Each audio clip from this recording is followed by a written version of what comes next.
ख़वातीन हज़रात, welcome back to another episode of thought behind things. काफ़ी अर्से से आप लोग कह रहे थे कि जी स्टार्टअप के बारे में बात करें, समझ नहीं आ रही थी क्या बात करें। तो फिर आज मेरे पास एक बहुत ही खास मेहमान आई जिनको मैं बचपन से जानता हूँ। जब हम छोटे होते थे, मैं दूसरी जमात में था, तो हम एक बस में वापस आते थे, ये और मेरी बहन होती थी साथ। उनको मैंने ख़ास बुलाया क्योंकि she is a power house in the startup and venture capital industry कहेंगे उसको, स्पेस कहेंगे। But Meena Tariq, thank you so much for being here. Thank you so much for inviting me. और yeah, Muzammil, I'm so proud of you. मैं तो तुम्हें बचपन से देख रही हूँ, right? और and it just brings me so much joy to see you sitting here today and everything that you've achieved. नहीं, thank you so very much. So Meena is a partner at Caravan Venture Capitalist Fund, and then साथ ही you're a consultant as well for the World Bank on entrepreneurship. पहले तो मुझे थोड़ा सा ये बताइएगा, just to start it off, how did you end up इस पूरी साइड में, entrepreneurship, startups, venture capitalism, ये considering कि पाकिस्तान में this was unheard of for the longest time, right? हमें चले आर्टिकल्स मिल जाते थे हमें कि हम बाहर पढ़ लेंगे जी, फेसबुक को इतनी फंडिंग होगी, फेसबुक इतनी $1 billion कंपनी होगी, बट पाकिस्तान में how did you come across that? So entrepreneurship जब sexy नहीं थी ना, जब entrepreneurship hot नहीं थी ना, तो उसको बिजनेस कहते होते थे, right. उस ज़माने में। और मैं बहुत छोटी सी थी तो मुझे चीज़ें बेचने का शौक हो गया, मुझे पैसे कमाने का शौक हो गया एक्चुअली। और पैसे कमाने का एक बड़ा बेसिक सा तरीका होता है जिसे हम पुराने ज़माने में तिजारत कहते होते थे, चीज़ बेचना, कोई भी चीज़ हो वो। तो मैं जब 6-7 साल की थी तो मैंने ब्रेसलेट्स बना के बेचने शुरू किए, इस किस्म की चीज़ें करनी शुरू की। और मैंने अपनी पूरी ज़िंदगी कोई ना कोई बिज़नेस किया है, बहुत ही बेसिक, बहुत ही छोटे लेवल पे कोई ना कोई कोशिश की। और मैंने अपने अराउंड ये देखा कि ख़ास तौर पे बीइंग वुमन इन पाकिस्तान या looking at women in Pakistan, उस ज़माने में ख़ास तौर पे, और ये वो ज़माना है जिस टाइम पे बहुत कम लोगों को, बहुत कम ख़वातीन को जॉब्स की इजाज़त होती थी, right. बहुत ही कोई फैमिली होती थी जिसमें कोई लड़की जॉब करती थी, सिवाय के कोई अगर डॉक्टर हो तो तब ये लगता था कि अगर कोई बिज़नेस करे ना तो आप फाइनेंशियली इंडिपेंडेंट हो सकते हो। और मुझे बहुत बचपन से फाइनेंशियल इंडिपेंडेंस का शौक़ था, right. तो वो जो एक बिज़नेस का शौक़ था, वो जब मैं बिज़नेस स्कूल में एंड अप हुई, मैंने BBA किया, वहाँ पे मैंने फिर ये टॉपिक पढ़ा एंटरप्रेन्योरशिप के नाम से। और तब मुझे समझ आई कि अच्छा, जो बिज़नेस करने का की एजुकेशन होती है उसको एंटरप्रेन्योरशिप कहते हैं। Right, interesting. सो बिजनेस करने की एजुकेशन यूनिवर्सिटीज में एट द वेरी लीस्ट। तो वो तो BBA नहीं होती, बिजनेस एडमिनिस्ट्रेशन हर बच्चा करता है, जिसको कहीं समझ नहीं आती तो वो BBA कर लेता है। अनफॉर्चुनेटली BBA करते हुए आपको बिजनेस करने के बारे में बहुत कम बताया जाता है, आपको बिजनेस मैनेजमेंट ज़्यादा बताई जाती है। मगर एंटरप्रेन्योरशिप का एक ऐसा कोर्स था कि जिसमें हमने बहुत सारे ऐसे लोग जिन्होंने बिजनेसेस क्रिएट किए, उनके बारे में पढ़ा, उनको पढ़ा। और फिर मेरा जो फाइनल ईयर प्रोजेक्ट था वो एक्चुअली मैंने एंटरप्रेन्योरशिप पे किया, जिसमें हम डिफरेंट सिटीज़ में गए और वहाँ पे कुछ एंटरप्रेन्योर्स से हमने जिन्होंने सक्सेसफुल बिजनेस किए थे। उस वक्त अगेन उसको सक्सेसफुल बिजनेसमैन ही थे वो सारे, और सारे आदमी थे, उनको स्टडी किया। और मुझे इस फील्ड को मज़ीद पढ़ने का बहुत शौक़ और ज़्यादा पैदा हुआ। मैं फुलब्राइट स्कॉलरशिप पे फिर MBA करने गई, और अगेन मेरा शौक़ जो था वो एंटरप्रेन्योरशिप को पढ़ने के लिए ही था। तो मैं बैप्सन कॉलेज गई to do my MBA in entrepreneurship and strategy.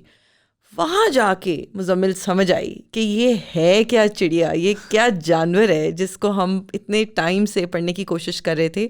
और वहाँ जाके ये भी समझ आई कि इसको कैसा पढ़ाया जाना चाहिए था, और अगर वैसा पढ़ाया गया होता, या आज भी शायद पाकिस्तान में पढ़ाया जाए, तो हमारी यूथ कहाँ से कहाँ चली जाए। But anyway, long story short, Pakistan वापस आई, started working with invest to innovate, जो कि एक स्टार्टअप एक्सेलरेटर है, बिजनेसेस के साथ काम करता है, स्टार्टअप्स के साथ काम करता है। मैंने उनका प्रोग्राम रन किया, तकरीबन 3.5-4 साल वो प्रोग्राम रन किया।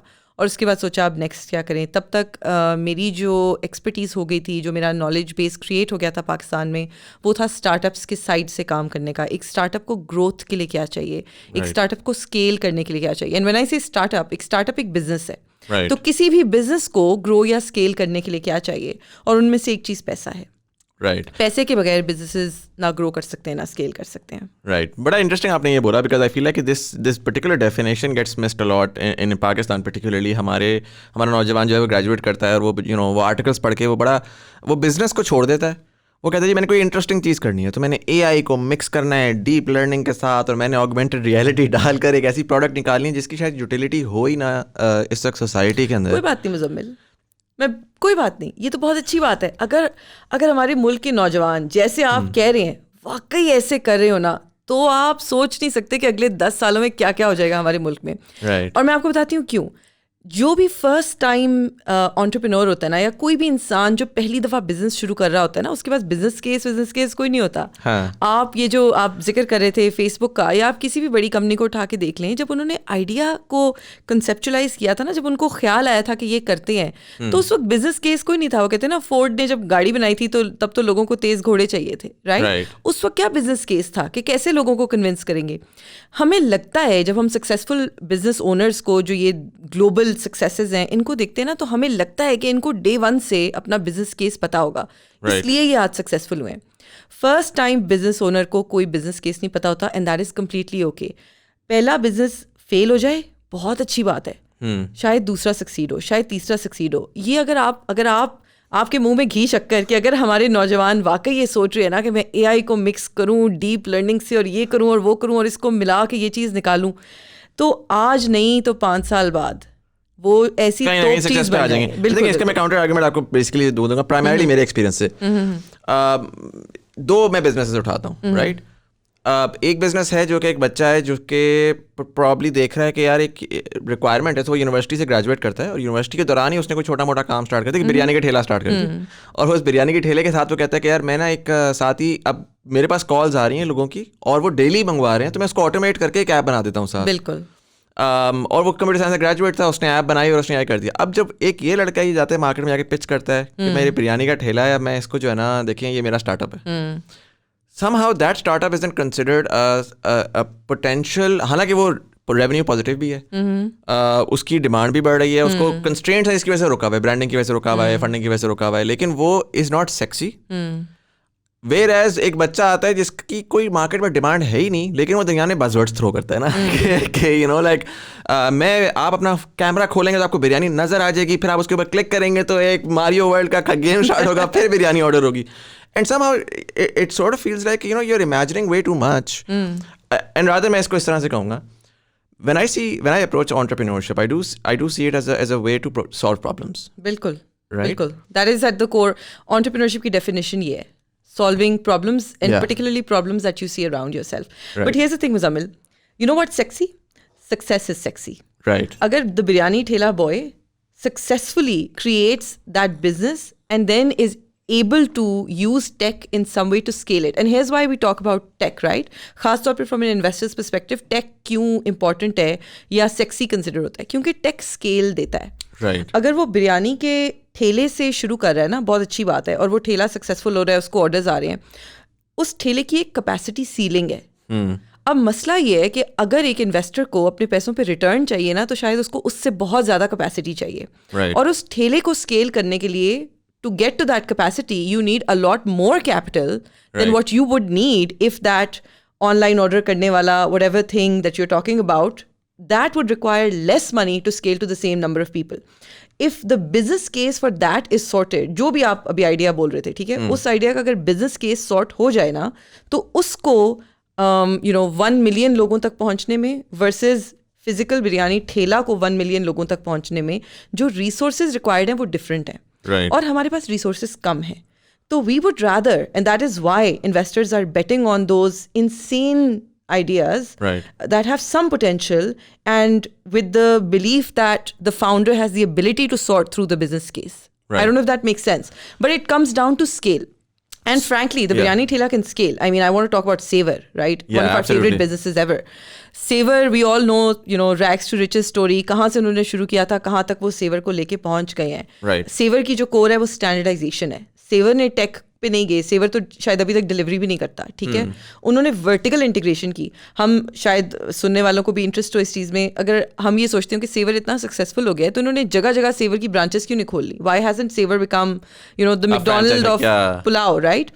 उन्होंने वर्टिकल इंटीग्रेशन की है. उन्होंने ब्रांच नहीं खोली. उन्होंने ऊपर गए पोल्ट्री भी एक्वायर कर ली. उन्होंने उससे ऊपर गए चावल की फैक्ट्रीज भी एक्वायर कर ली. उन्होंने वर्टिकल इंटीग्रेशन करके अपनी कॉस्ट इतनी कम कर दी कि उनको ज़्यादा खोलने की शायद ज़रूरत ही नहीं है. Magar, for them to also scale, imagine the amount of money that needed to go in. Right? So that's why when investors make bets, और एक investor जो होता है ना, वो जब एक bet place कर रहा होता है तो वो 7 से 10 सालों में return चाह रहा होता है. ठीक है. और वो चाह रहा होता है कि वो जो भी अमाउंट डाल रहा है उस पे कम से कम 10 times रिटर्न हो. Actually not on that amount, वो अपने पूरे पोर्टफोलियो पे, and we can talk about that in more detail. But that's why tech enabled is so much more sexy nowadays. Definitely. So मुझे 2-3 चीज़ें समझ आई. पहले टेक एनेबल्ड, उसके ऊपर हम आएंगे. आपने एक छोटी सी वो की, मैंने पिक की कि आपके पास 7 से 10 साल के अंदर वो 10 टाइम्स रिटर्न चाह रहा होता है. So effectively, so what does that mean? Okay, so और मैं इसको फॉर द ऑडियंस में कहता हूँ. फॉर एग्जांपल मेरा एक बिजनेस है, मैं ई-कॉमर्स के ऊपर जो है घड़ियाँ बेचता हूँ. ठीक है, मैं आपके पास आता हूँ, मैं कहता हूँ जी मेरे पास 2 डिज़ाइन हैं, मैं 1000 घड़ियाँ बेचता हूँ. अगर आप मुझे 50 लाख देंगी तो मैं अपने 2 डिज़ाइंस को 10 डिज़ाइंस कर दूंगा और मैं कह सकता हूँ मैं 5000 घड़ियाँ बेच सकता हूँ, व्हाटएवर द नंबर इज. आप मुझे 50 लाख दे देती हैं फॉर इन्वेस्टमेंट. अब आपकी क्या एक्सपेक्टेशन है in the next 7 to 10 years? ठीक है, I am actually going to take a step back and first talk about कि फंड होता क्या है और वो किस तरह काम करता है, and that will really help the audience understand कि क्या पर्सपेक्टिव है. एक जो वेंचर कैपिटल फंड होता है ना, वो होता है और लोगों के पैसों से बना हुआ एक पूल ऑफ मनी. ठीक है, मैं as a VC fund manager, ठीक है, जो मैं पार्टनर हूँ तो मैं एक फंड मैनेजर हूँ, मैं जाती हूँ अमीर लोगों के पास और उनको कहती हूँ कि आप, यही होता है भाई, मैं उनको कहती हूँ कि गरीब लोग तो नहीं देंगे ना पैसे, अब अमीरों के पास ही जाना पड़ेगा. मैं उनको कहती हूँ कि आप अपने पैसे मुझे दें और मैं जो हूँ ना आपके पैसों को मल्टीप्लाई करके आपको वापस करूँगी as a fund manager. Right. अच्छा, अब जो अमीर बंदा है ना, हर अमीर इंसान जो है ना वो इन्वेस्टमेंट्स कर रहा होता है. ठीक है, उन्होंने एक, उसे हम कहते हैं पोर्टफोलियो बनाया होता है. पोर्टफोलियो का मतलब होता है उसकी टोटल इन्वेस्टमेंट्स का एक सम जो है ना, वो उसका पोर्टफोलियो होता है. उसमें से उसने कुछ पैसे डाले होंगे ज़मीनों में, कुछ डाले होंगे स्टॉक मार्केट में, कुछ डाले होंगे उसने म्यूचुअल फंड्स में, कुछ सारे लो रिस्क, कुछ हाई रिस्क, कोई हाई रिटर्न, कोई लो रिटर्न. बिल्कुल. सो उसने अपने रिस्क प्रोफाइल के हिसाब से उसने डिफरेंट और हेजिंग की होगी. स्टार्टअप्स जो है ना वो हाईएस्ट रिस्क होती हैं.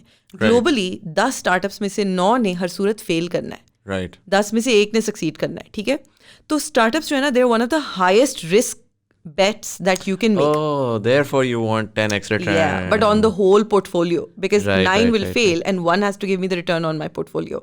So अब ये है कि एक अमीर इंसान जो है ना, वो अपने टोटल पोर्टफोलियो का 5%, इन्वेस्टमेंट पोर्टफोलियो का 5% स्टार्टअप्स में डालेगा.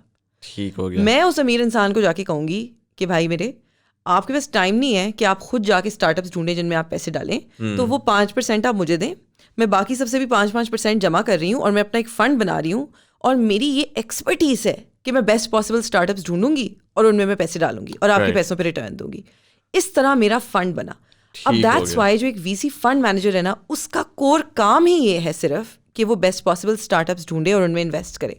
Right. But again like I said, क्योंकि मुझे पता है कि अगर मैं टोटल मेरे पास 100 रुपये हैं और वो मैं 10 स्टार्टअप्स को दे रही हूँ, उनमें से 9 ने फेल करना है, तो वो जो एक बकाया जिंदा रह जाएगी ना कंपनी, उसने मुझे 100 रुपीज पे 10x वापस करना है. ठीक है, 100 रुपीज आपने 10 में लगाया, हर किसी को आपने 10 दिए. हाँ, तो बेसिकली मगर 10 रुपए दे के उसको 10 रुपए से 1000 रुपए बनाने हैं अगले 7 से 10 सालों में. बिल्कुल. ठीक हो गया. और ये फिर जब आप मिलियंस पे ले जाते हैं तो वो फिर एग्जीक्यूशन आप देखें किधर से किधर चली जाती है. What's the buy-in for a rich man to enter your hedge fund? So for any fund, her fund का different size होता है. So depending on what the fund size is, usually for a small fund they're looking at checks of $30,000 to $50,000 approximately. $50,000 is a safe amount to say कि जो आप किसी fund में invest कर सकते हो as a. So 8 to 10 million roughly. Rupees. Approximately. So and I mean again, like this has to be 5% of your total. इसलिए कभी कभी मेरे पास लोग आते हैं और वो मुझे कहते हैं जी हमारे पास पैसे हैं और हम स्टार्टअप्स में इन्वेस्ट करना चाहते हैं. मैं कहती हूँ अनलेस जितने आपके पास पैसे हैं ना, उसके ऊपर 95% अमाउंट जो है वो आपने और जगहों पे इन्वेस्ट किया, तो वो 5% आप लेके आए. मतलब अनलेस आपकी नेटवर्थ जो है, अगर आप 10 मिलियन इसमें डालें तो आपकी नेटवर्थ कम से कम 200 मिलियन की होनी चाहिए और जगहों पे इन्वेस्टेड. हाँ, सूलन 95% कहीं और हो, 5% इसमें हो, because of the high risk. But anyway, इसलिए बहुत सारी दफ़ा स्टार्टअप्स भी, and Muzammil, it's been such an interesting journey for me, क्योंकि मैंने जो काम किया हमेशा से वो मैंने स्टार्टअप के साइड से किया. जिसका मतलब है मैंने इन्वेस्टर्स पे हर वक्त गुस्से में, ये इन्वेस्टर्स को समझ नहीं आती, ये आते हैं और ऐसे सवाल पूछते हैं, अब ये स्टार्टअप को कह रहे हैं कि ये 10 रुपये से 1000 रुपये कर दे, वो तो अभी बेचारी 0 रुपये पे खड़ी हुई है, तो वो 1000 रुपये कैसे करेगी, इनकी रिक्वायरमेंट्स बड़ी होती हैं, ये बड़े स्ट्रिक्ट होते हैं.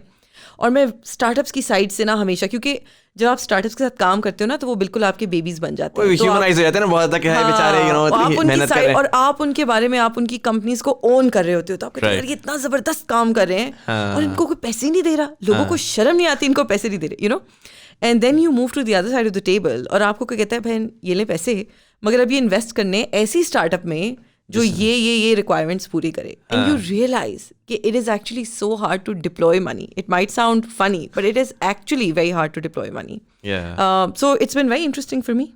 इंटरेस्टिंग. सो ये मुझे बताइएगा कि अगर मैं स्टार्टअप्स की पर्टिकुलरली बात करूँ पाकिस्तान में, right, you been in this space for almost 7 years now, right, and generally how would you rank? आपने चलें एक चीज़ तो बता दी आपने एक पासिंग बाय के अंदर कि पैसा लगाना बड़ा मुश्किल है बिकॉज प्रॉब्ली वो बिजनेस केस ही नहीं आ पा रहा जिसके ऊपर वो रिटर्न प्रॉब्ली प्रॉमिस हो सके. ये अभी भी ऐसा ही है? क्योंकि हमने लास्ट बड़े आर्टिकल सुने, क्या नाम है, एयरबस जहाज है, व्हाट्स दैट, एयरलिफ्ट. हाँ, बड़ी अच्छी. So actually no, business case है, पाकिस्तान का बिजनेस केस बड़ा स्ट्रांग है. मुज़म्मिल, हम जब छोटे होते थे ना, और आप भी जब छोटे होते होगे तो यही होगा, आपको जब पाकिस्तान के मसाइल पे ऐसे लिखने की बात होती थी ना, तो हम कहते थे जी पाकिस्तान के मसाइल में से सबसे बड़ा मसला जो है बढ़ती हुई आबादी है, population, one of the biggest issues of Pakistan, right. अब हम जब जाके पाकिस्तान को पिच करते हैं ना, when we talk about the case for Pakistan, हम कहते हैं बढ़ती हुई आबादी, केस फॉर पाकिस्तान, 220 मिलियन की पॉपुलेशन.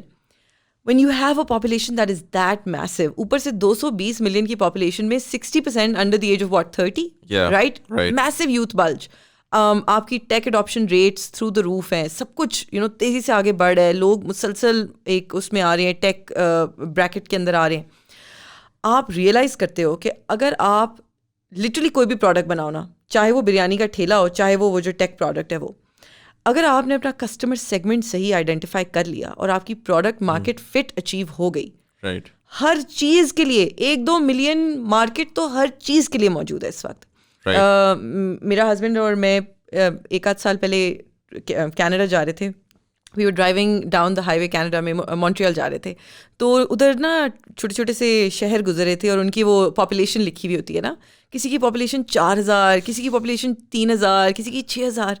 तो मैंने उमर को कहा, मैंने कहा ये मेरी अम्मी का जो घर है ना बाराकाऊ में, उसकी गली में इससे ज़्यादा लोग रहते होंगे जितनी इनके शहर की पॉपुलेशन है. But actually that is the beauty of starting anything in Pakistan today. मसला कब आता है? मसला तब आता है जब लोग अपने कस्टमर सेगमेंट पे काम नहीं करते. और ये मैं जो है ना वो रेपिटेटिव तरीके से इस बारे में हमेशा डिस्कस करती हूँ. बिजनेस केस आपका सिर्फ इस पे डिपेंड करता है कि आप प्रोडक्ट मार्केट फिट अचीव कर लो. अगर आप उस पे काम कर लो ना, and the businesses that you talking about, sorry मैं आपको यहाँ पे काटूंगा, थोड़ा सा अगर एक्सप्लेन कर सकें, what is product marketing fits? हाँ, बिल्कुल. What is that entail? बिल्कुल.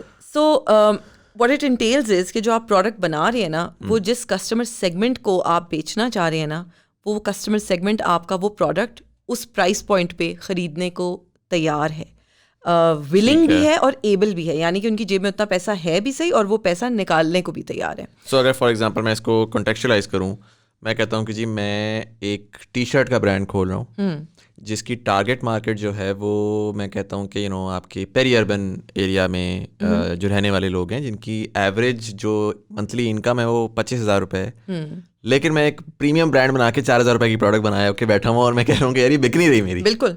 तो दैट्स वेयर बेसिकली आपका फ्लॉ आ रहा है. दैट इज बेसिकली आपका फ्लॉ किधर आ रहा है. या आप एक बेसिक सा प्रोडक्ट बनाकर जो मैस मार्केट होना चाहिए था, आप उसकी मार्केटिंग पे बहुत ज़्यादा पैसे लगा रहे हैं. या आप एक प्रीमियम प्रोडक्ट बना के उसकी मार्केटिंग उस तरह नहीं करे जिस तरह एज अ प्रीमियम प्रोडक्ट उसकी होनी चाहिए, राइट. या आप एक बिजनेस खोल रहे हैं जिसमें आप 5 रुपये का पेन भी बेच रहे हैं और 12,000 की लेदर जैकेट भी बेच रहे हैं, और वो पेन किसको जाना चाहिए या वो स्कूल बैग किसको जाना चाहिए, वो लेदर जैकेट किसको जानी चाहिए, वो ब्रांड बिल्डिंग बेसिकली इफेक्टिवली नहीं कर रहे. आपने औरतों को टारगेट करना है, आदमियों को करना है, यंग को करना है, मिडिल एज को करना है, ओल्डर को करना है, और इन सारे लोगों की रिक्वायरमेंट्स डिफरेंट होती है, इनके यूज़ केसेस डिफरेंट होते हैं. आपने अगर आइडेंटिफाई कर लिया कि जो प्रोडक्ट आप बना रहे हैं उसको सबसे ज़्यादा शौक से और खुशी से कौन सा सेगमेंट है जो ख़रीदेगा. और इसमें मैं आमतौर पे क्योंकि मैं ट्रेनिंग्स वगैरह कराती हूँ, तो आमतौर पे जब मैं लोगों से इस बारे में पूछती हूँ, मैं कहती हूँ आपके प्रोडक्ट का आपके ख्याल में टारगेट सेगमेंट कौन है, तो वो कहते हैं सब हैं. मैं कहती हूँ इसका क्या मतलब है? वो कहते हैं हम छोटे बच्चों को भी दे सकते हैं, हम बड़े लोगों को भी दे सकते हैं, औरतें भी ले सकती हैं, आदमी भी ले. अब अगर आप बिरयानी का ठेला भी लगा रहे हैं ना, तो आपने अपनी कस्टमर सेगमेंट को एग्जैक्टली अंडरस्टैंड करना है कि उस अगर वो बिरयानी के ब्लू एरिया में लगाई हुई आप सोच रहे हैं जी ऑफिस वाला बंदा 2 बजे दोपहर के इस तरह ऑफिस आएगा, वाला इस तरह से यूज आएगा। केस दोपहर के 2 बजे आएगा, yeah. ऑफिस से लंच ब्रेक में आएगा। अब एक लंच ब्रेक करने वाला आदमी जो है वो आमतौर पे किन ऑफिस में ब्लू एरिया में काम कर रहा है, उसकी तनख्वाह कितनी होगी, वो लंच पे कितने टाइम लगाएगा, उसको उसके लिए इंपॉर्टेंट क्या है, उसके लिए क्वांटिटी इंपॉर्टेंट है कि उसके लिए वैरायटी इंपॉर्टेंट है कि आप 10 टाइप्स की बिरयानी रखें या आप एक ही टाइप की बिरयानी रखें मगर ठीक ठाक अमाउंट में दें।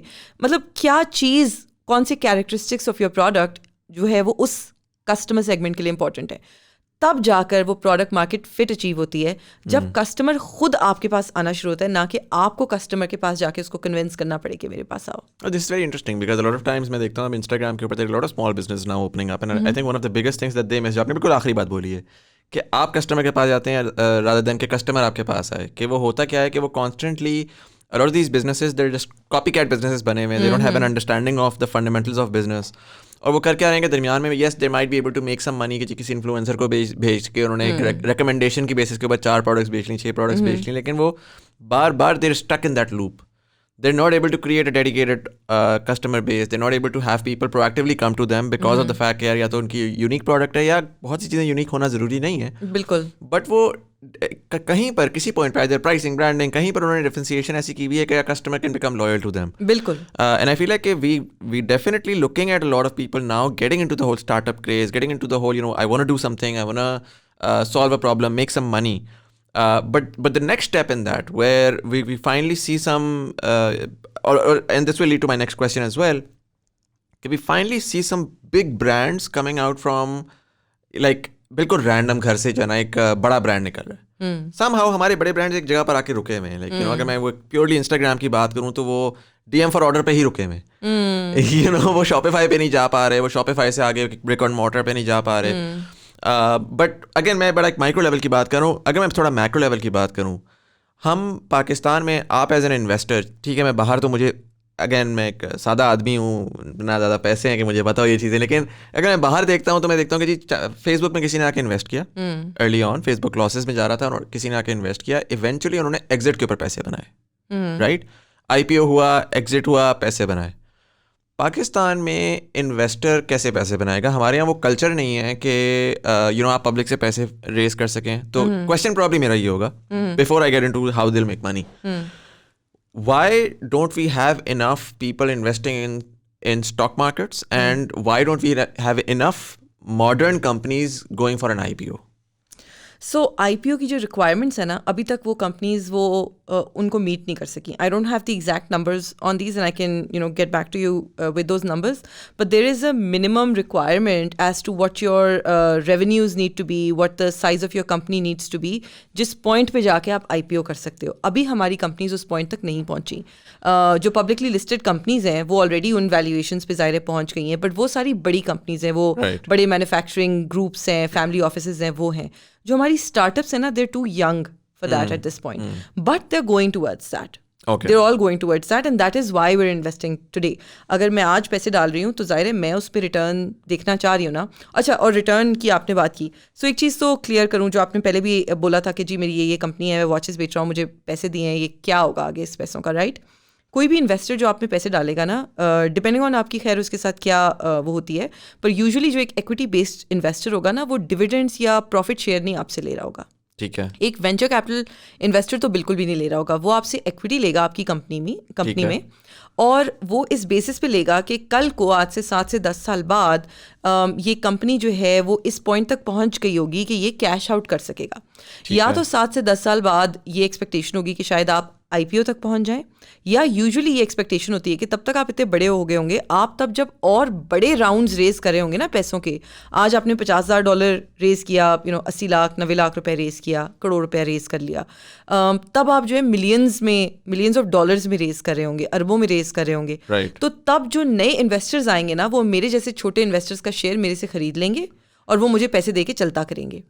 तो अच्छा। आज जो मैंने आपको $50,000 दिया ना, कल जब आपकी कंपनी की वैल्यूएशन बहुत ज्यादा हो जाएगी, आज मैंने $50,000 दिया, आपने मुझे 10% स्टेक दे दिया, ठीक है ना? ठीक है। जब आपकी कंपनी अरबों में पहुंच जाएगी ना, तो उस 10% स्टेक की वैल्यू भी बहुत ज्यादा बढ़ जाएगी, तब वो मुझे उतने पैसे देगा और बाय आउट करेगा और चला जाएगा। This is very interesting. Again आपने कहा कि 10% आपने, आज मैंने आपसे कहा कि जी मेरे से 10% लें और मुझे 50 लाख रुपया देते हैं, $50,000 देते हैं। बिल्कुल।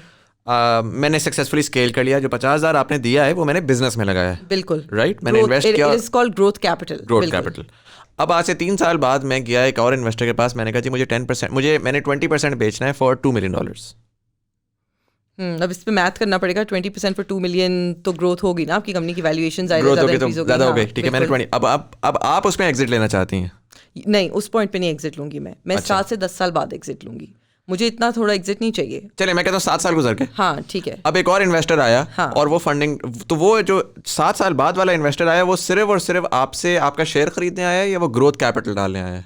डिपेंड करता है, हो सकता है वो कुछ उसमें से, क्योंकि वो राउंड बहुत बड़ा होगा तो उसमें से कुछ जो है वो बाय आउट कर रहा होगा पुराने इन्वेस्टर्स को, और बाकी जो है वो ग्रोथ के लिए डाल रहा है। It's a mix, it depends entirely on the, हाँ इट डिपेंड्स एंटायरली। हो सकता है दरमियान में कोई आए, हो सकता है मैं किसी पॉइंट पे, मतलब ये भी हुआ है, नॉट विद वीसी फंड्स, मगर कोई एंजल इन्वेस्टर हो जिसमें शुरू में पैसे डाल दिए हैं, तुम्हारे मामू ने तुम्हें पैसे दिए थे, ठीक है, बिल्कुल कंपनी शुरू करने के लिए, और अब आज जब मैं वीसी आ रही हूँ तो मेरे $50,000 आ रहे हैं, वो असूलन ग्रोथ कैपिटल है, मगर तुम्हारे मामू भी चाह रहे हैं कि तुम्हें बाय आउट कर लूँ, तो हो सकता है मैं $50,000 के ऊपर एक $10,000 उनको भी दे दूँ और उनको बाय आउट कर लूँ। मतलब इस किस्म की चीज़ें होती हैं जिनमें आप रीस्ट्रक्चरिंग करते हो कंपनी की, और लोग बाय आउट होते हैं प्योरली बेस्ड ऑन इंटरेस्ट। क्या यार, अगर ठीक है मेरी मीडिया कंपनी है और मैं आके कर रहा हूँ, तो कल को कोई इन्वेस्टर आएगा, वो मीडिया कंपनी में जाना चाह रहा होगा, वो कहेगा सक्सेसफुल मैं कर देता हूँ, मैं पैसे लगाकर। बिल्कुल, पर यूजुअली ये हो रहा होता है, और जो पाकिस्तान में इस वक्त जिस एक्सपेक्टेशन के साथ इन्वेस्टर्स इन्वेस्ट कर रहे हैं वो ये है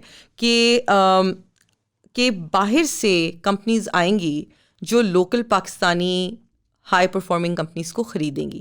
हो सकता है आज से 7 साल में आपकी कंपनी IPO करने को तैयार ना हो, मगर जिस तरह आपने, और मैं करीम और ऊबर की एग्जांपल दूंगी क्योंकि लोगों को वो समझ आती है। करीम ने आके बहुत ज़्यादा मार्केट शेयर ले लिया, उन्होंने उनके बहुत सारे कस्टमर्स बन गए।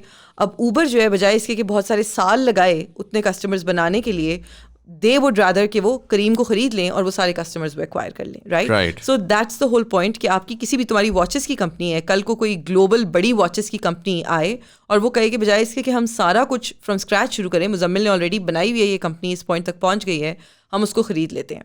तो तब फिर वो जो लोग एक्विटी होल्ड कर रहे थे उनको वो पैसे डिस्ट्रीब्यूट होंगे, उनके 10% मेरा था, अगर तब तक 10% ही हुआ, मुझे 10% मिलेंगे, तुम्हारा 90% था तुम्हें मिलेगा, वो आके तुम्हारी कंपनी ले लेंगे।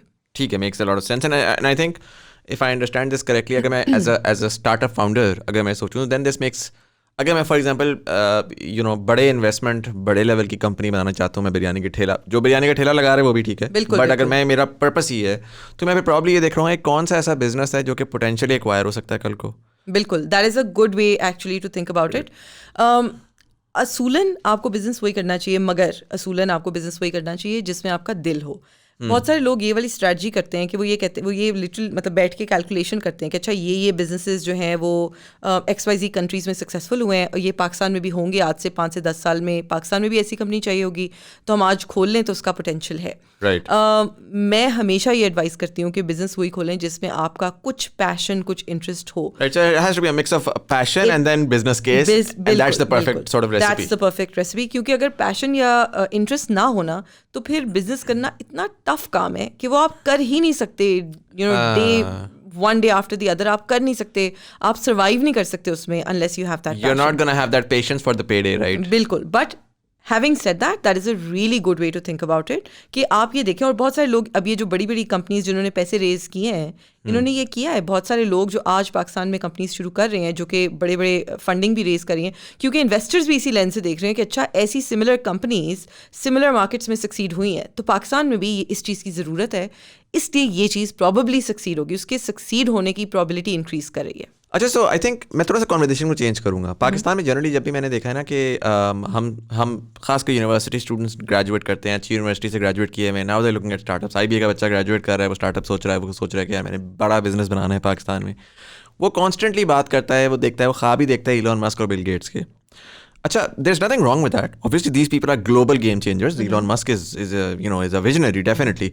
But then when you're sitting in Pakistan and the context is Pakistani, a lot of times we tend to miss or misjudge के पाकिस्तान में क्या क्या वेरिएबल्स होंगे, क्या क्या प्रॉब्लम्स आएंगी for running a business. Why do you think, थोड़ा सा ये आपके लिए शायद थोड़ा डिफरेंट सवाल हो based on generally what you get, but why do you think हमारे पास पाकिस्तान में मैसेस के लिए वो सक्सेस स्टोरीज एग्जिस्ट नहीं करती जो कि हमारी लोकलाइज्ड हों? somehow जब हम बात करते हैं बिग बिजनेस की, जब हम बात करते हैं जिस तरह हम बाहर, तो there's a lot of content, there's a lot of conversation कि जी क्या है, और everything, a lot of it is public as well. इन पाकिस्तान अगर मैं बात करूँ, मैं आज बैठ के बात करूँ कि बड़ा बिजनेस कौन है जिसको मैं देखूँ, मैं कहूँ यार look at what they did and we should also do something like this. Either you have these very very old families of family run businesses, और you have no success story in the modern age. और जिसकी वजह से आई feel like कि हमारा जो बच्चा startup कर रहा है उसको ये पता ही नहीं है, किसी को ये नहीं पता कि मियाँ मंशा की एक्चुअली स्टोरी थी क्या, जो कि मैं थोड़ा शायद रेप्लिकेट कर सकूँ. किसी को ये नहीं पता. लाइक सेवर वाले का ये आपको पता है कि यार एक बंदे ने ठेले से स्टार्ट करके एक बड़ा एम्पायर बना लिया, but how did he do it, we don't really know that. और ये सैड बात है कि हमारे पास ये लोकल हीरोज जो हैं, इनकी स्टोरीज पब्लिक कंजम्पशन के लिए अवेलेबल नहीं है. और शायद इन लोगों को, I mean again I guess they don't owe us anything कि हम एक्सपेक्ट करें ज़बरदस्ती कि ये अपनी लाइफ हमारे लिए ओपन करें.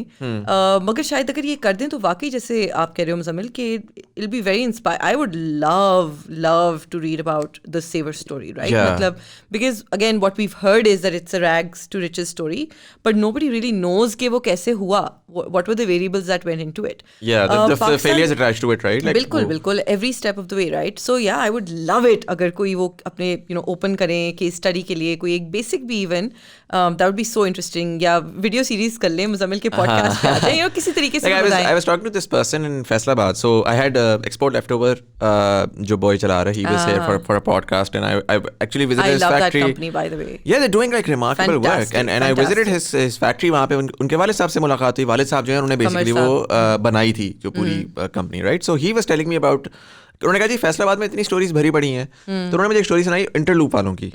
Interloop is the world's largest suppliers of मोजा, राइट? लाइक $300 million के वो सॉक्स प्रोवाइड करते हैं हर साल पाकिस्तान से.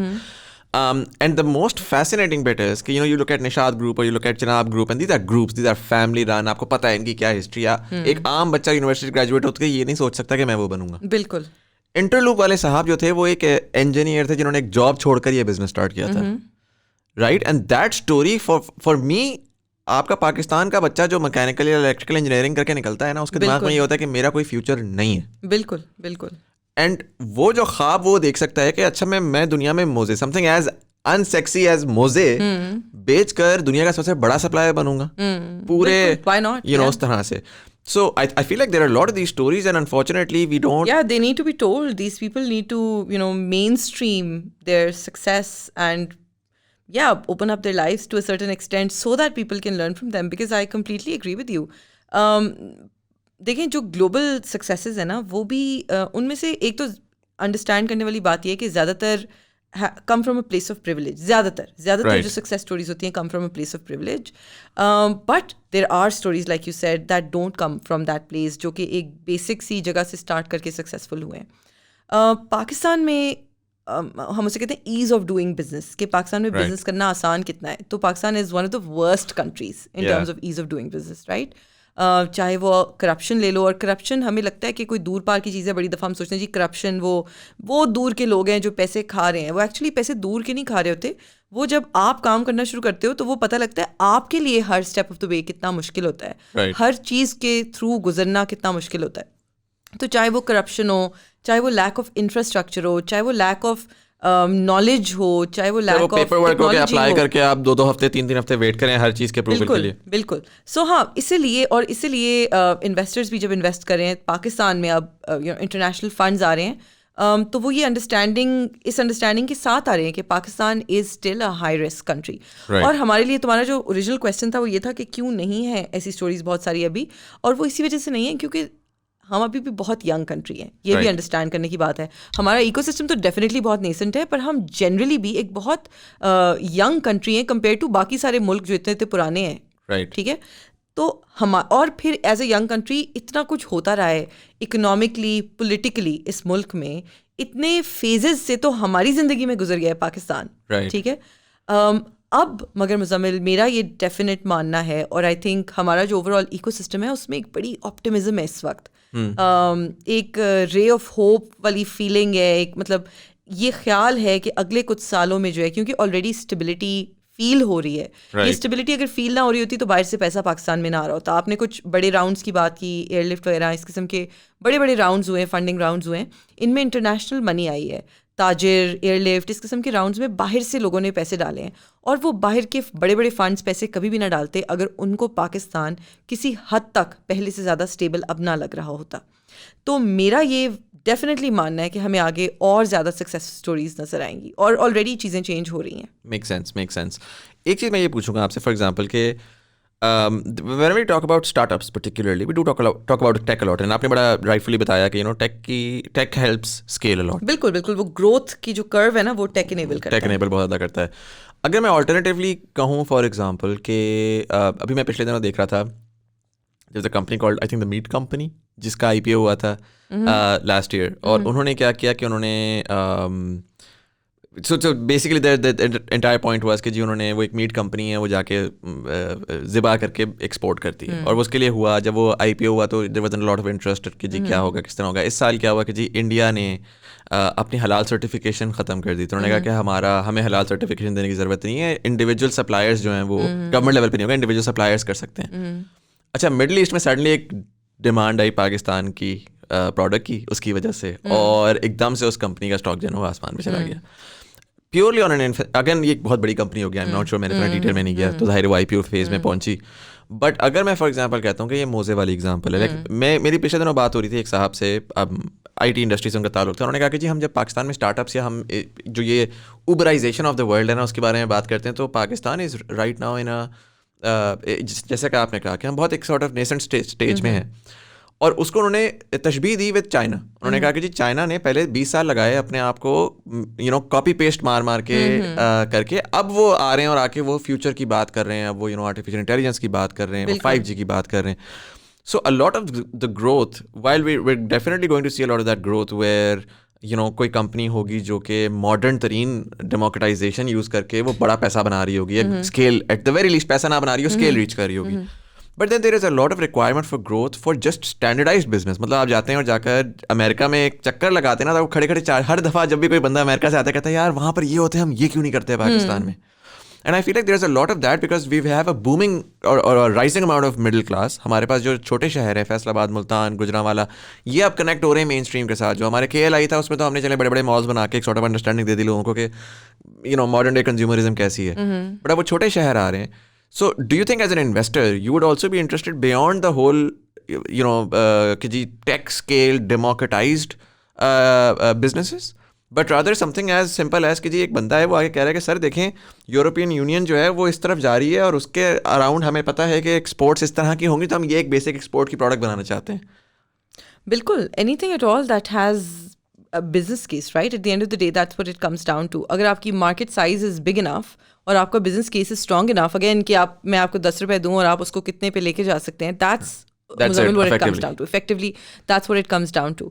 उसमें again मसला यही होता है कि बहुत सारे जो ट्रेडिशनल बिजनेसेस होते हैं उनमें हो सकता है चैलेंज इसलिए ज़्यादा हो कि वो जो 10 रुपए से 1000 रुपए तक की जर्नी है ना, उसमें शायद उनको 3000 रुपए का तो इंजेक्शन चाहिए हो, क्योंकि उन्होंने मल्टीपल फैक्ट्रियां खोलनी है। अगर आपकी सॉक्स की भी फैक्ट्री है तो वो एक मैन्युफैक्चरिंग बिजनेस है जिसमें फैक्ट्री खोलने के लिए तो पैसे चाहिए ही चाहिए, राइट? वो लैंड कैपिटल, वो सारा का सारा आपको चाहिए। बिल्कुल। वर्सेस अगर मुजम्मिल खोले एक वेबसाइट जिसपे वो जो लोग ऑलरेडी सॉक्स बना रहे हैं उनसे सॉक्स सोर्स करके बेचे, मगर क्यूरेटेड सॉक्स हों जो कि एक सर्टेन टारगेट सेगमेंट को वो बेचे, और वो हर पेयर ऑफ सॉक्स की परचेज के ऊपर वो एक कमीशन कमा रहे हैं, और उसने बिजनेस सॉक्स का ही किया है, मगर मुजम्मिल मैन्युफैक्चरिंग खुद नहीं कर रहा। तो अगेन वो 10 से 1000 तक कितने पैसे तुम्हें चाहिए होंगे वर्सेस कितने पैसे उस सॉक्स की कंपनी को चाहिए होंगे, ठीक है?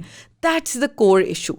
मसला ये होता है क्योंकि अनलेस आपके पास अनलिमिटेड मनी हो या मेनी सोर्सेज ऑफ फंडिंग हो, हमें पता होता है कि जो मैन्युफैक्चरिंग बिजनेसेस हैं या जो ऐसे बिजनेसेस हैं जो ट्रेडिशनल टाइप के हैं जिनमें पैसे चाहिए होते हैं बार बार, उनको फिर वो जो injection of 3000 rupees for example है ना, वो कहाँ से मिलेगा अगला? Right. If that is sorted it makes sense, because but otherwise फिर भी वही मसला होता है। एंड दैट इज वाई वो घूम फिर के हम बात टेक पे लेके आते हैं, क्योंकि जो आप छोटे शहरों की भी बात कर रहे हो ना मुजम्मिल, ब्यूटी टेक बिजनेसेस की ब्यूटी ये है कि वो आपको एक्सेस टू मार्केट बड़ी इजीली देते हैं। आप किसी भी जगह बैठ के अगर एक टेक्नोलॉजी बेस्ड बिजनेस खोलते हैं ना, ऑनलाइन बिजनेस खोलते हैं, डिजिटली इनेबल्ड बिजनेस खोलते हैं, तो शायद आप अपना प्रोडक्ट रहीम यार खान से पूरी दुनिया में बेच सकते हैं वर्सेस ट्रेडिशनल बिजनेसेस। और ख़ास तौर पे अगेन जैसे अगर आपने एक्सपोर्ट की बात की, तो एक्सपोर्ट में तो फिर वो बहुत सारे डिफरेंट लेयर्स और लेवल्स आ जाते हैं जिन पे करप्शन के भी चांसेस होते हैं, जिन पे ईज ऑफ डूइंग बिजनेस वाले इश्यूज भी मतलब रोड ब्लॉक्स जितने ज्यादा होंगे तो you would want to avoid that कि यार इतने सारे as an investor and again let me be very honest, Pakistan में इस वक्त जितने इन्वेस्टर्स हैं ना, क्योंकि हम आज की बात करें नॉट ओवरऑल, पाकिस्तान में आज जितने इन्वेस्टर्स हैं वो फर्स्ट टाइम इन्वेस्टर्स हैं तकरीबन सब की, ये पहली बार है, पहले फंड्स हैं, तो सारे लोग थोड़े से ज़्यादा रिस्क अवर्स हैं वर्सेस से द सिलिकॉन वैली, जहाँ पे अगर आपका आइडिया भी हो तो लोग पैसे फेंकते हैं आपकी तरफ। दूसरी बात, ये पैसे कम हैं और इस वक्त पैसे लेने वाले लोग ज़्यादा हैं, आइडियाज़ ज़्यादा हैं, बिजनेसेस ज़्यादा हैं, so investors can choose to be selective. जैसे जैसे ज़्यादा पैसा पाकिस्तान में फ्लो करेगा, वैसे वैसे startups can then start to choose to be more selective about who they take money from. But right now the way the situation is, आपको थोड़ा सा ये सोच के बिजनेस शुरू करना है कि इस बिज़नेस को ग्रो करने के लिए ये कहाँ तक ग्रो हो सकता है, नंबर 1। फिर वहाँ तक पहुँचने के लिए मुझे किन रिसोर्सेज की ज़रूरत है, वो रिसोर्सेज मेरे पास हैं कि नहीं है, आज हैं, कल होंगे, परसों होंगे, और आगे कौन से रिसोर्सेज किस किस पॉइंट पे चाहिए होंगे, वो कहाँ से आएंगे। ये थोड़ी सी थॉट जो है ये पुट इन करने की ज़रूरत है, मगर ज़्यादा डरने की ज़रूरत नहीं है। अगर आपके पास कोई आइडिया है और आपको लगता है कि आप कुछ इसके साथ कर सकते हैं, कुछ रिसोर्सेज हैं, तो मेरे ख्याल में थोड़े से शुरू करना चाहिए और फिर साथ साथ फिगर आउट करते रहना चाहिए। Makes a lot of sense. मैं बस थोड़ा सा कॉन्वर्जेशन को I'm gonna bring it towards the close, but we hear a lot about these incubation centers, right? कि incubation centers होते हैं और incubators होते हैं. Do you think they work? It depends on what you're looking for. Right. And that's true for anything in life, right? You get what you're looking for, you get what you put in. So incubation centers are the same way. अगर मैं एक आम अल्फाज में बताऊं कि वो क्या होते हैं, तो जैसे आपके पास एक आइडिया होता है ना, एक आइडिया को आप एक अंडे की तरह समझें, उस अंडे से आपने चूज़ा निकालना है, तो एक इंक्यूबेटर एक फिजिकल मशीन होती है जिसमें अंडे डाले जाते हैं और उनसे चूज़े निकलते हैं, वो गर्मी प्रोवाइड करते हैं, राइट? सो एक इंक्यूबेशन सेंटर भी एक ऐसी ऑर्गेनाइजेशन है जहाँ पे आप अपना अंडा लेके जाते हैं, जो कि आपका एक बेसिक सा आइडिया है, मैंने घड़ियाँ बेचनी है ऑनलाइन और उसका मुझे ये बिज़नेस केस लगता है और ये जनरल सा लगता है, और आप इंक्यूबेशन सेंटर के पास आते हैं, और इंक्यूबेशन सेंटर का ये काम होता है कि अब वो आपको बिठा के आपके साथ 3 महीने 6 महीने जितना भी लंबा उनका प्रोग्राम है, उसमें उस अंडे से चूज़ा निकालने की कोशिश करे, आपको मेंटोर से कनेक्ट कराए, आपको फिजिकल स्पेस दे जहाँ आप बैठ के अपने बिजनेस पे काम कर सकें, ऑफिस की जगह दे, वगैरह वगैरह, इस किस्म की चीज़ें होती हैं। ये उस इंक्यूबेशन सेंटर का मकसद होता है। और फिर जब आप ग्रेजुएट करें तो आप उस चूज़े के साथ ग्रेजुएट करें, जो कि अब आप ग्रो करें। फिर वो चूज़ा जब थोड़ा सा बड़ा होता है तो एक प्रोग्राम होता है जिसे कहते हैं एक्सेलरेटर का अब मकसद ये होता है कि आपको इन्वेस्टर से, मतलब वो जो चूज़ा है ना, उसको फिर उड़ना सिखाना जो है, वो एक्सेलरेटर का वो ग्रोथ स्टेज का वो बिजनेस रनिंग हो चुका हुआ है, लेकिन उसको ग्रो किस तरह आपने कराना है इफेक्टिवली। सो पाकिस्तान में बहुत सारे इंक्यूबेटर्स हैं, और आपके जो सवाल आपने जो मेरे से पूछा उसका सिंपल जवाब इसलिए नहीं है क्योंकि हर इंक्यूबेटर एक इंडिविजुअल है। वैसे ही जैसे हर स्कूल एक जैसा नहीं होता, तो हम ये नहीं कह सकते स्कूल जाने का फ़ायदा है कि नहीं, किसी स्कूल का होगा किसी का नहीं होगा। वैसे ही आपने ये देखना है कि आपका किस टाइप का बिजनेस है, आप किस इंक्यूबेटर में जाना चाहते हैं, उस इंक्यूबेशन सेंटर के पास कैसे एक्सपर्ट्स हैं। अगर आप हार्डवेयर स्टार्टअप खोल रहे हैं तो आप ऐसे इंक्यूबेटर के पास जाएं जिसके पास हार्डवेयर एक्सपर्ट्स हों, या अगर आप बिरयानी का बिजनेस खोल रहे हैं तो वो बिरयानी एक्सपर्ट्स होने चाहिए उनके पास, ताकि वो आपको हेल्प कर सकें। And I think context to my question primarily was कि a lot of times you hear kids कि मैं तो बिजनेस स्टार्टअप करना चाह रहा हूँ, लेकिन पाकिस्तान में तो इंक्यूबेटर मुझे कोई एक्सेप्ट ही नहीं करता, और मैं तो इंक्यूबेटर के बगैर मैं तो ग्रो ही नहीं कर सकता। बिल्कुल भी नहीं, that is not true at all. आप इंक्यूबेटर के बगैर भी ग्रो कर सकते हैं। अब तो कहते हैं यूट्यूब यूनिवर्सिटी का ज़माना है, आपको हर चीज़ ऑनलाइन मिल जाती है, आपको एक्सपर्ट्स ऑनलाइन मिल जाते हैं, आपको एडवाइज़र्स ऑनलाइन मिल जाते हैं, आप हर चीज़ के बारे में खुद सीख सकते हैं। अगर आपको किसी इंक्यूबेशन सेंटर में जगह नहीं मिल रही, तो ये बिल्कुल भी मतलब एक्सक्यूज़ेस नहीं होने चाहिए। अगर आप कोई चीज़ शुरू करना चाहते हैं ना, या कुछ अचीव करना चाहते हैं, तो आप इस पे फोकस करें कि आपके पास रिसोर्सेज हैं क्या जिनसे वो पॉसिबल हो सकता है, ना कि आपके पास क्या नहीं है जिसकी वजह से आप वो चीज़ नहीं कर सकते। और अगेन छोटे लेवल पे शुरू करें, आपको उसके लिए किसी भी इंक्यूबेशन सेंटर, एक्सेलरेटर की किसी चीज़ की ज़रूरत नहीं है। Make sense.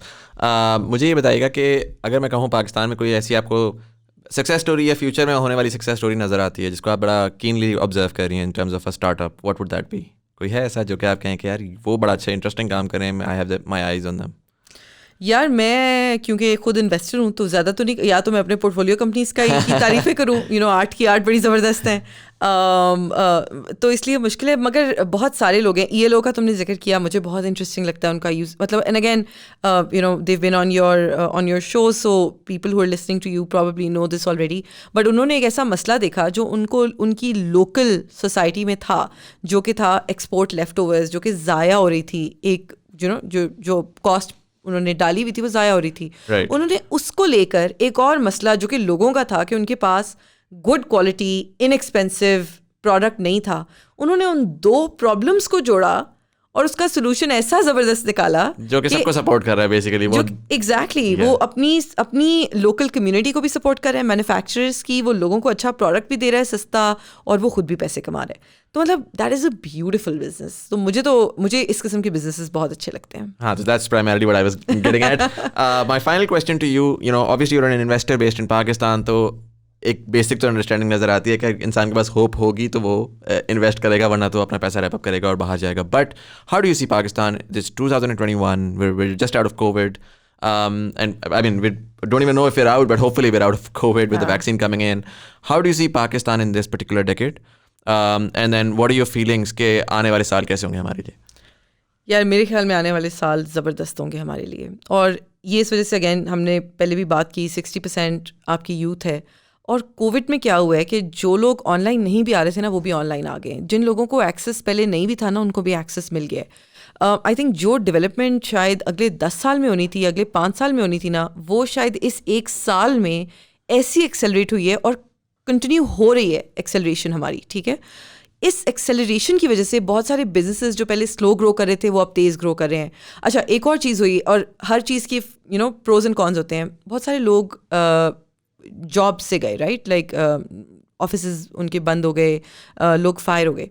बहुत सारे लोग जब उनकी जॉब्स ख़त्म हुई ना, तो वो एंटरप्रेन्योरशिप की तरफ आए, और वो ऐसे लोग थे जो शायद अगर उनकी जॉब्स ना ख़त्म होती तो पूरी ज़िंदगी नौकरी करते रहते। मगर अब क्योंकि ज़रूरत पड़ी और उनके पास वो स्किल सेट है और उन्होंने नौकरियां की हुई हैं, उनको काम करना आता है, तो वो एंटरप्रेन्योरशिप की तरफ आए। बहुत सारी स्टार्टअप्स जो पहले ऐसे लोगों को अफोर्ड ही ना कर सकती, वो अब ऐसे लोगों को अफोर्ड कर सकती हैं हायर करने के लिए, और वो लोग खुद भी बिजनेसेस शुरू कर रहे हैं।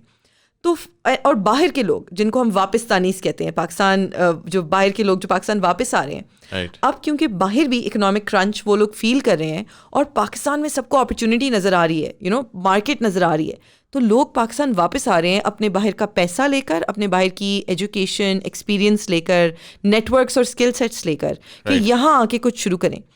All of this put together and then with all of this money that's coming in, this is a recipe for so much growth to happen. 2020 में कोविड ईयर था, स्टार्ट ऑफ द ईयर में हमने कहा यार बेड़ा गर्क हो गया, ये तो जो कुछ बिल्ड किया था वो भी जाएंगे, पता नहीं क्या हो जाएगा, सब कुछ बंद हो जाएगा। Actually, the total amount of money raised by startups in 2020 has exceeded all previous years. That means growth is happening. This is a time when there are lockdowns, when there's economic crunch and everything, and still there's growth. So inshallah. I mean, you probably know a ton of people जिन्होंने side businesses शुरू किए हैं 2020 में, side hustles शुरू किए हैं, side gigs शुरू किए हैं। ये वो लोग थे जो शायद पहले ना करते।